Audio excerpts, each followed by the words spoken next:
സംസ്ഥാനത്തെ നിയമസഭാ തെരഞ്ഞെടുപ്പിൻ്റെ സമഗ്രമായൊരു ചിത്രം നമുക്ക് ഉടൻ തന്നെ വ്യക്തമാക്കും. വൈകിട്ട് 3 മണി വരെയാണ് നാമനിർദ്ദേശ പത്രിക പിൻവലിക്കാനുള്ള സമയം അനുവദിച്ചിരിക്കുന്നത്. സൂക്ഷ്മ പരിശോധനയ്ക്ക് ശേഷം 985 സ്ഥാനാർത്ഥികളാണ് സംസ്ഥാനത്തുള്ളത്. പൗരന്മാരുണ്ടാക്കുന്ന ഭീഷണിയുടെ ആശങ്കയും പ്രമുഖരടക്കമുള്ള സ്ഥാനാർത്ഥികൾ നേരിടുന്നുണ്ട് എന്നതാണ് അവസ്ഥ. എന്താണ് ഇപ്പോഴത്തെ സാഹചര്യം? വിശദമായി നമുക്ക് നോക്കാം. സാരംഗ് സുധാകരൻ ചേരുന്നു. സാരംഗ്, കാത്തിരിക്കുകയാണ്. 3 മണിയാവുന്നു. ഈ 3 മണി ആവുമ്പോൾ തന്നെ തെരഞ്ഞെടുപ്പിൻ്റെ ഒരു ചിത്രം നമുക്കറിയാനാവും. അപരന്മാരെ പിൻവലിപ്പിക്കുക വലിയ വെല്ലുവിളിയാണ്. കാരണം അപരന്മാർ പലപ്പോഴും സാധ്യതകൾ, മുഖ്യധാരാ സ്ഥാനാർത്ഥികളുടെ സാധ്യതയ്ക്ക് വെല്ലുവിളിയാണ്. അതുകൊണ്ട് തന്നെ പരമാവധി അപരന്മാരെ പിൻവലിപ്പിക്കണം. അതിനുമപ്പുറം പാർട്ടിയിലെ വിമതന്മാരുണ്ട്, അവരെ പിൻവലിക്കണം. ഇപ്പോൾ മഞ്ചേശ്വരം മണ്ഡലത്തിൽ നമുക്കറിയാം SDPI അവിടെ UDFിൻ്റെ സാധ്യതയ്ക്ക് വെല്ലുവിളി നേരിടുന്ന മത്സരരംഗത്ത് വന്നിരുന്നു. പക്ഷേ അവരെ പിൻവലിപ്പിക്കാൻ ധാരണയായിട്ടുണ്ട്. ഇങ്ങനെ സംസ്ഥാനത്തിൻ്റെ ഒരു പൊതുചിത്രം എന്താണ്?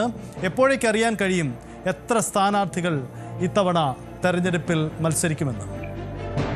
സജിത്ത് സൂചിപ്പിച്ചതുപോലെ തന്നെയാണ് തെരഞ്ഞെടുപ്പ് ചിത്രം തെളിയാൻ ഇനി ഏതാനും മണിക്കൂറുകൾ മാത്രമല്ല. ഒരു 3 മണിയോടുകൂടി ഈ ഒരു സമയം അവസാനിക്കുകയും പിന്നീട് തെരഞ്ഞെടുപ്പ് കമ്മീഷന്റെ ഭാഗത്തു നിന്നും പൂർണ്ണമായിട്ടുള്ള ഒരു സ്ഥാനാർത്ഥികളുടെ പട്ടിക പുറത്തു വരുന്നതോടുകൂടിയാണ് ഇനി വരുന്ന ദിവസങ്ങളിൽ ആരൊക്കെ മത്സര രംഗത്ത് ഉണ്ടാകും, ആരൊക്കെ പത്രികയിൽ നിന്നും പുറത്തേക്ക്, അതായത് പിൻവലിച്ചിട്ടുണ്ടെന്ന കാര്യങ്ങളിലടക്കം തെരഞ്ഞെടുപ്പ് കമ്മീഷന്റെ ഭാഗത്തു നിന്നുമുള്ള കൂടുതൽ വിവരങ്ങൾ പുറത്തേക്ക് വരേണ്ടതുണ്ട്. എന്ത് തന്നെയായാലും വലിയ രീതിയിലുള്ള വിമതശല്യം എല്ലാ പ്രധാന നേതാക്കന്മാരും നേരിടുന്നുണ്ട് എന്നാണ് മനസ്സിലാക്കാൻ കഴിയുന്നത്.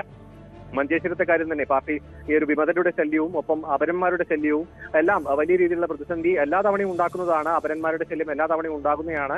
ചെറിയ രീതിയിലുള്ള വോട്ട് അവർ നേടുകയാണെങ്കിൽ പോലും അത് മൊത്തത്തിലുള്ള തെരഞ്ഞെടുപ്പ് ചിത്രത്തിനെ കാര്യമായി ബാധിക്കും എന്നതുകൊണ്ടാണ് ഇപ്പോൾ അപരന്മാരെ എത്രയും പെട്ടെന്ന് ഈ ഒരു അവസാന നിമിഷമെങ്കിലും പത്രിക പിൻവലിച്ച് സമവായത്തിലൂടെ കാര്യങ്ങൾ സുഗമമാക്കാനുള്ള ഒരു നീക്കമാണ് മുന്നണികളുടെ ഭാഗത്തു നിന്ന് ഉണ്ടായിരിക്കുന്നത്.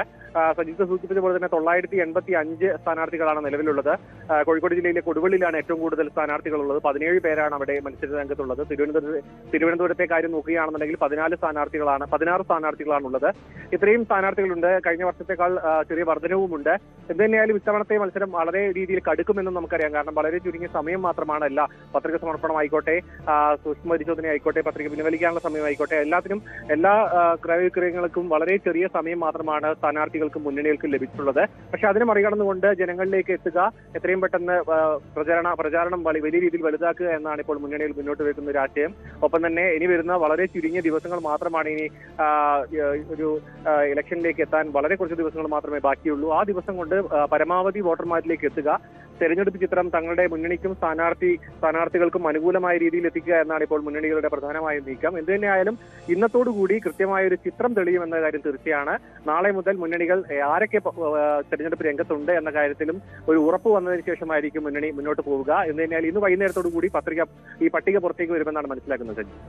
യെസ്, എന്തായാലും നമുക്ക് കാത്തിരിക്കാം. വരുന്ന മിനിറ്റുകളിൽ തന്നെ വ്യക്തമാവും സംസ്ഥാനത്ത് എത്ര സ്ഥാനാർത്ഥികൾ ഉണ്ടാവും. സൂക്ഷ്മ പരിശോധനയ്ക്ക് ശേഷം 985 എന്ന കണക്കാണെങ്കിൽ ഇത്തവണ ആ കണക്ക് മാറും. എത്ര കണ്ട് ആളുകൾ പിൻവലിക്കപ്പെടും, ഡമ്മി സ്ഥാനാർത്ഥികളൊക്കെ പിൻവലിക്കാൻ സാധ്യതയുണ്ട്. അപ്പോൾ ആ രീതിയിൽ കൂടി ഈ തെരഞ്ഞെടുപ്പ് ചിത്രം സംബന്ധിച്ച് വ്യക്തമാവും. ഇതോടുകൂടി സംസ്ഥാനത്തെ തെരഞ്ഞെടുപ്പ് പ്രചരണം ഒരു ഘട്ടം പിന്നിടാൻ പോവുകയാണ്. നാളെ മുതൽ പുതിയ വേഗവും ആവേശവുമായിരിക്കും പ്രചരണ രംഗത്തും ഉണ്ടാവുക. നമുക്ക് കാത്തിരിക്കാം ഈ കൃത്യമായ ഒരു തെരഞ്ഞെടുപ്പ് ചിത്രത്തിനായി. സ്പോട്ട് ലൈവ് പൂർണ്ണമാവുന്നു. നന്ദി, നമസ്കാരം. കൂടുതൽ വാർത്തകൾക്ക് News 18 Keralam YouTube channel subscribe ചെയ്യുക.